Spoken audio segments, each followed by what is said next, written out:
I always believed life was a balancing act, like juggling glass balls. Some were fragile, like love and family, and others, like work, were made of rubber, they'd bounce back if dropped. But back then, I thought I had it all figured out. I grew up believing that happiness was something earned, like a paycheck at the end of a grueling week. My parents drilled into me that love was a reward for success, not something you built alongside it. So when I met Emily, it felt like fate was testing me. She was everything I wasn't: carefree, creative, and full of life. We met on an ordinary day at a bookstore. She made a joke about a Hemingway novel I was holding, and before I knew it, we were debating over coffee about whether happiness was a choice or a destination. Emily believed it was a choice, something you could cultivate every day. But for me, it felt more like a mountain I had to climb. At first, I tried to keep up with her optimism, but my belief system was a fortress built over years. I was determined to earn her love by proving my worth, climbing the corporate ladder, buying the house with the white picket fence, and ensuring our future was financially secure. Little did I realize that in trying to protect us from the future, I was forgetting to live in the present. Looking back, I see now how those beliefs slowly suffocated our love. But at the time, I didn't notice the cracks forming. I thought I was doing everything right. After all, isn't that what society tells us? Work hard, provide stability, and everything else will fall into place. But life has a cruel way of proving you wrong when you're too comfortable in your own convictions. It didn't take long for me to fall for Emily. At first, I thought it was just another fling, but the more I got to know her, the deeper I fell. She had this effortless way of making every moment feel like an adventure. We'd spend hours talking about everything: books, dreams, the future, and it felt like I'd found a partner who truly understood me. She had this incredible energy about her, this belief that anything was possible if you had the courage to chase it. Emily didn't just dream about life, she lived it. And somewhere along the way, I stopped questioning why I was doing everything I was doing. I believed that if I made enough sacrifices, built a successful career, and took care of the details, love would just follow naturally. But with Emily, it was different. It wasn't about fixing things or following a set of rules. She was just there. She wanted me to be with her in the now, not just in some perfect, distant future. And it felt so right to be with her. When we were together, time seemed to stand still. There were days when we'd wake up in the same bed, tangled in the sheets, laughing at some dumb inside joke we made up the night before. It was simple. It was easy. She made me feel alive in a way I hadn't felt in years. Every conversation, every touch, felt like a little spark. I wanted to give her the world, but I couldn't shake the feeling that I wasn't ready. Not ready to give up my dreams. Not ready to fully dive into the relationship. And yet, somewhere deep inside, I knew I was falling in love with her. I didn't just want to be with her, I wanted to build a future together. But my dreams kept calling me, whispering in my ear that I wasn't finished yet. It wasn't her fault. She was everything I had always wanted, but I still couldn't shake the idea that success had to come first. I thought I could have it all. That's what everyone told me, right? Work hard, dream big, and everything else would fall into place. But balancing my career with my love for Emily turned out to be harder than I'd imagined. There were days when I'd come home from a long day at work, my mind racing with plans and deadlines, only to find Emily sitting there, waiting for me with that smile of hers. She'd ask me how my day was, and I'd force a smile, pretending everything was fine. But I could feel the distance between us growing.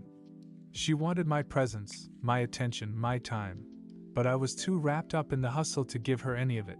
Emily tried to be patient with me, but it was clear that the more I pushed myself, the more I pushed her away. She didn't need expensive gifts or grand gestures. She needed my time, my focus. And yet, every time I tried to give it to her, there was always something else demanding my attention. A project deadline, a networking event, a new business opportunity that couldn't wait. At first, I thought it was temporary. That once I got my career to a certain point, I'd have more time for us. But the truth was, I was fooling myself. Emily didn't want me to succeed just for the sake of success, she wanted to share the journey with me. She wanted us to grow together, not apart. I remember one night, we were sitting on the couch, and she asked me, "Michael, when is it going to be enough for you?" Her voice was soft, but there was a hint of sadness in her eyes. "When do I get you? Not the businessman, not the provider, but just you." That question hit me like a ton of bricks. I didn't have an answer. I was so consumed with my goals that I couldn't see how much I was losing in the process.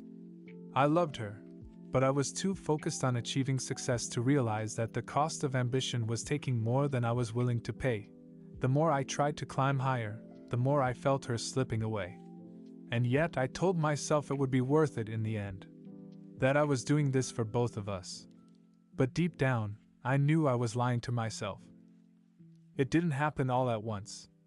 It wasn't some dramatic confrontation or sudden argument. It was a slow burn, like watching a fire smolder from a distance, knowing it's going to consume everything, but not being able to stop it. The breaking point came when Emily told me she couldn't wait any longer. She had dreams of her own, things she wanted to accomplish, and she wasn't going to wait for me to get my act together. I remember sitting in the living room, staring at her as she spoke, her words sinking into me like a stone dropped into still water. "I can't keep doing this, Michael," she said, her voice barely above a whisper. "I need someone who's here. Who's present. I don't want to wait for you to catch up with your own life. I need to live mine now." It felt like everything I had worked for, everything I thought was worth it, was slipping through my fingers. I'd been so focused on building something that I didn't see what was right in front of me. I'd been pushing her away, telling myself that it was all for her, that one day I'd make enough money and everything would be perfect. But it wasn't perfect. Not for her, and that was the moment it hit me. I was losing her. All because I couldn't put aside my ambition for a while and be with her. I couldn't give up my dream of success to build a dream with her.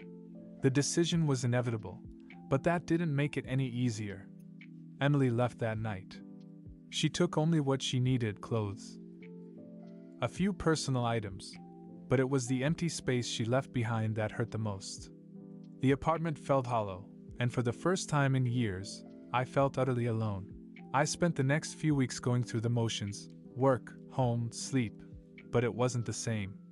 I'd wake up to an empty bed, eat meals by myself, and all the success I'd worked for felt meaningless. It wasn't until I saw the empty space where she had been that I realized what I had lost. In my pursuit of success, I had lost the one thing that truly mattered. Emily was gone, and it was my own damn fault. The days after Emily left were the hardest of my life. I kept telling myself I'd made the right choice, that it was all for the best. After all, wasn't I just doing what any responsible man would do? Working hard to provide a future? But deep down, I couldn't shake the feeling that I had failed. Every time I looked in the mirror, I saw a man who had everything on the outside: money, a successful career, a nice place, but who was empty inside. The person I'd always been, the man who believed he could do everything, was gone. And in his place was a man who felt worthless without Emily. I had always seen myself as someone capable of handling everything. I was the one people turned to for advice, the one who had it together. But now, without her, I felt like I was crumbling. The man I had been, the version of myself I was so proud of, didn't seem to exist anymore. I started questioning everything about myself. Was I too focused on my career? Was I too selfish? Was I so obsessed with success that I lost sight of what was important? Emily had been right all along. I thought I could juggle both love and ambition, but in the end, I had lost both. There were moments when I thought about calling her, begging her to come back. But what could I say? I'm sorry for being too focused on my dreams? That didn't seem like enough. I'd let her go once, and I wasn't sure how I could fix what I'd broken, and then there was the shame. Every time someone asked about her, I had to lie, telling them we were just taking a break or that things were complicated. But the truth was that it wasn't complicated. It was simple. I had chosen work over love, and now I had to live with the consequences. I didn't know who I was anymore. The man I used to be was gone. And the man I was becoming was someone I didn't recognize.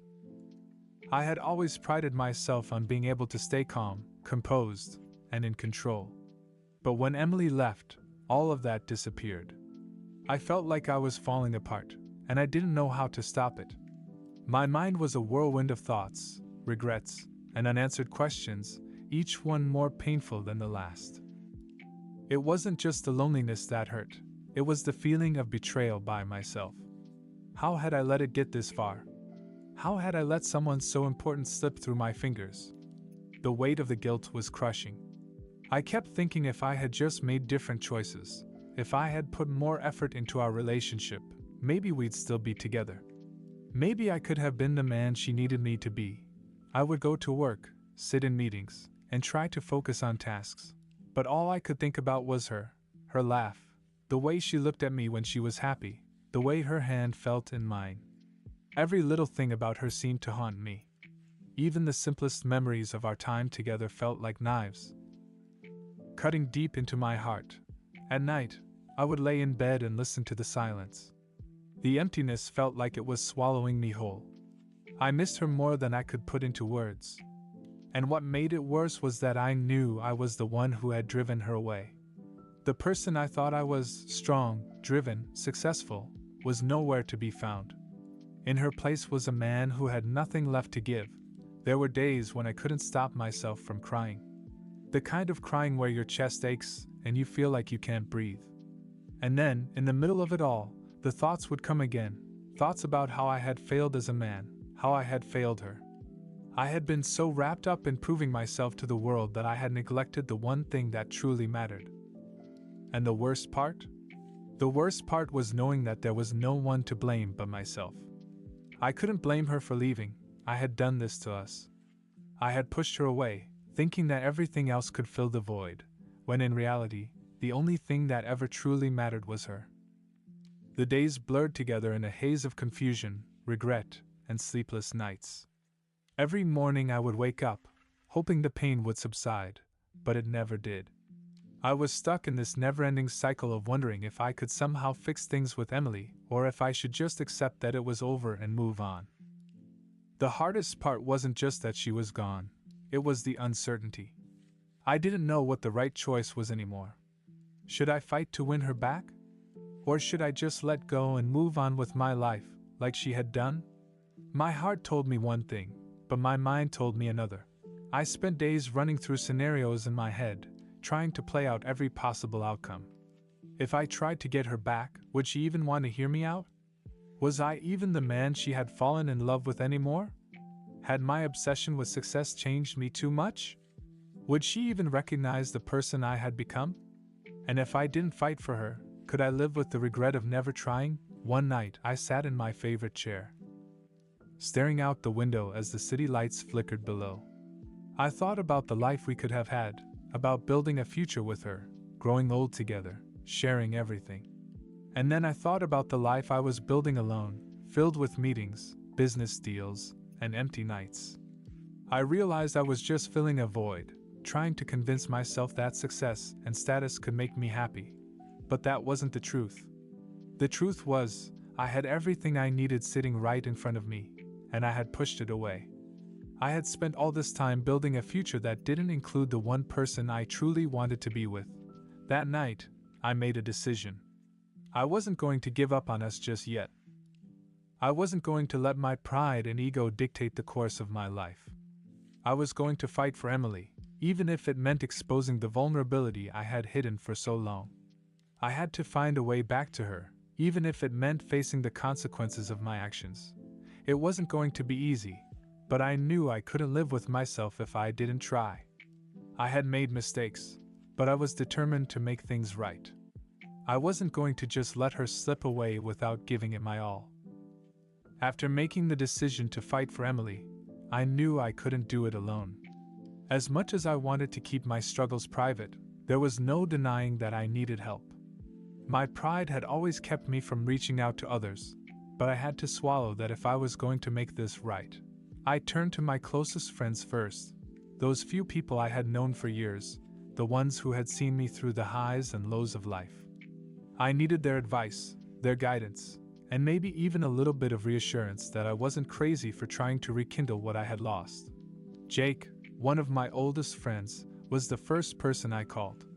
He had always been the blunt one, the one who would tell me the truth, no matter how hard it was to hear. When I explained everything to him, he listened quietly, and then, without missing a beat, he said, "You messed up, Mike. But you've got to own it if you want her back." It wasn't what I wanted to hear, but it was what I needed. He reminded me that I couldn't just expect Emily to fall back into my arms because I had suddenly realized I had made a mistake. I had to prove to her that I had changed, that I was willing to fight for her in ways that went beyond empty promises. That conversation stung, but it also opened my eyes. Jake was right. I had to show Emily that I was a different man, that I had learned from my past mistakes. But as much as I trusted Jake's advice, I also needed the perspective of my family. I didn't want to worry my parents, but I knew I couldn't keep everything bottled up. I went to visit them one weekend, hoping the change of scenery would help clear my mind. When I told them about Emily, they didn't judge me, but they didn't sugarcoat things either. My mother, who had always been a calming influence in my life, looked at me with a knowing expression. "You've always been so focused on your career, Michael," she said gently. "But you've also always been a good person. I know you'll do whatever it takes to make this right. Just remember that love isn't about perfect timing. It's about being there for each other, through the good and the bad." Her words hit me like a ton of bricks. I realized that what I had been missing all along wasn't just success or recognition. It was the understanding that love requires constant effort. It wasn't something I could take for granted. I also talked to my sister, who had always been my sounding board. She didn't hold back either. "If you love her, you fight for her," she said. "But you've got to be real about it. She won't come back if she thinks you're just going to fall back into old habits." The advice I received from my friends and family wasn't always easy to hear, but it was what I needed. They gave me the courage to keep pushing forward, to fight for the love I had almost lost. They reminded me that, in the end, love wasn't just about grand gestures or fancy gifts. It was about showing up, being vulnerable, and proving that I could be the partner Emily deserved. As much as I hated feeling weak, I was learning that seeking support wasn't a sign of failure. It was a step toward growth. And I needed to grow, both for myself and for Emily. The journey toward healing wasn't quick, and it wasn't easy. But as the days went by, I began to feel a sense of clarity and purpose that I hadn't felt in a long time. I realized that, in order to win Emily back, I needed to first focus on myself. I had spent so much time neglecting my own well-being, wrapped up in my career and my insecurities, that I had forgotten what it meant to be truly whole. I started small. I began exercising again, something I used to love but had stopped doing in the chaos of my work life. Running helped clear my mind, and the physical exhaustion brought a sense of peace I hadn't experienced in months. I also reconnected with my hobbies, the ones that brought me joy before life became so focused on success. It wasn't about impressing anyone, it was about rediscovering who I was, outside of the man I had been trying to become for everyone else. The more I focused on my personal growth, the more I realized how much I had taken my own happiness for granted. I was learning to accept myself, not for what I had achieved, but for who I was at my core. I had always prided myself on being the guy who could handle everything, but now I understood that it was okay to ask for help. It was okay to be vulnerable. As I began to heal, I found myself feeling more confident, not in the superficial way I had been before, but in a deeper, more genuine sense. I was learning to trust myself again, to trust that I was capable of making the right decisions and that I could rebuild the life I wanted. I also started working on my relationship with Emily. Slowly and carefully. I sent her texts, nothing grand or desperate, just simple, honest messages letting her know I was thinking about her, that I was working on myself, and that I still cared deeply for her. I didn't expect immediate responses, but I knew that I had to be patient. Healing didn't happen overnight, and neither did the healing of our relationship. One afternoon, a few weeks after I'd started making these changes, Emily reached out. It wasn't a grand gesture, but just a simple message, "How are you?" It was the first time we had communicated in what felt like forever, and it was a small, but significant step. I knew then that I was on the right path. I had found the strength to heal and, in doing so, had opened the door for us to potentially heal together. But I wasn't rushing things anymore. I was learning to be patient with myself, with her, and with the process. It wasn't about making everything perfect. It was about proving that I was capable of growth, of change, and of being the partner she had always deserved. Life has a funny way of leading you down unexpected paths. I never expected to meet someone new, especially not after everything that had happened with Emily. But as time passed, I began to see that sometimes the universe gives you opportunities when you least expect them, and they can teach you lessons in the most unexpected ways. It happened one evening when I attended a mutual friends gathering. I wasn't particularly looking to meet anyone. At that point, I was still working through the mess of my past. But as soon as I walked into the room, I was struck by the energy in the air. People were laughing, talking, and enjoying themselves. And there, standing near the kitchen with a warm smile, was Claire. We started talking casually, and it was like a breath of fresh air. Claire wasn't trying to impress anyone, she was just herself. There was something about her authenticity that immediately drew me in. I wasn't expecting to feel any sort of connection, especially since my heart was still with Emily, but I couldn't help but appreciate how easy it was to talk to Claire. We started meeting more often, and over time, I realized that I was learning how to trust again. Not just in others, but in myself. Claire was kind, understanding, and most importantly, patient. She wasn't rushing anything. Our relationship was slow, steady, and rooted in honesty. We shared our lives, our dreams, and our fears with each other. In a strange way, Claire helped me rediscover what it meant to open up to someone without the fear of getting hurt. I wasn't trying to replace Emily, instead, I was learning to trust again, in a different way. I was beginning to understand that love wasn't just about finding someone to fill a void. It was about letting yourself be vulnerable and accepting the imperfections that come with it. But the biggest lesson came one evening when Claire and I were sitting together in the park, watching the sunset. She turned to me and said, "You know, I'm not looking for perfection. I'm just looking for someone who's willing to be real." Her words struck me deeply. In that moment, I realized that I had been chasing a perfect image of love for so long, whether it was with Emily or with the idea of success. I had put so much pressure on myself to be everything for everyone, but I never gave myself permission to be human, to make mistakes, and to rebuild. And that's when I realized that the healing I had been doing wasn't just for Emily or for anyone else, it was for me. I was learning to rebuild trust, not just with others, but with myself. I was learning to love without expectations, without fear, and without trying to control everything. I had always thought that love was a one-time thing, a connection that you either got right or missed forever. But as I spent more time with Claire, I realized that love isn't a single event in your life. It's an ongoing experience, one that can evolve and grow in unexpected ways. It's not about the grand gestures or perfect moments, it's about the quiet, everyday choices that we make to support, care for, and appreciate each other. The more time I spent with Claire, the more I realized how much I had changed. I wasn't the same man who had desperately tried to hold on to something that wasn't working. I was someone who had learned to let go of control, to let life unfold at its own pace, and to embrace the imperfections that came with love. And that was incredibly freeing. One evening, after spending a weekend hiking and enjoying each other's company, we sat on a bench, overlooking the city as the sun dipped below the horizon. There was no grand confession, no dramatic declarations of love. Instead, Claire simply looked at me and said, "I'm glad we met. I'm glad we're taking our time with this." Her words brought a sense of peace that I hadn't realized I needed. I had spent so much of my life rushing, trying to find the perfect solution, the perfect relationship, that I had overlooked the beauty in the journey itself. The uncertainty, the learning, the growing. Claire didn't complete me, she simply made me realize that I was already whole. That the love I had for myself was the foundation for any love that would come into my life.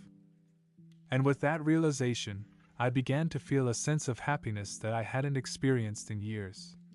It wasn't about having everything figured out or achieving some idealistic version of life. It was about living authentically and embracing love in all its forms. And so, as time went on, Claire and I continued to grow together. It wasn't always easy, relationships never are. But the trust we had built, the love that had developed, and the mutual respect we shared made everything feel worthwhile. I wasn't trying to make up for past mistakes, but to build something new. Something real. Looking back, I realized that everything had happened for a reason. The struggles, the heartache, the difficult choices, it all led me to this moment, this life that was finally in alignment with who I truly was. And in that I found happiness. Not in someone else's idea of love, but in my own. It was only then that I understood the full scope of what I had learned over the past months. Love wasn't just about finding someone who made me happy. It was about creating a life where I was happy first. And only then could I share that happiness with someone else.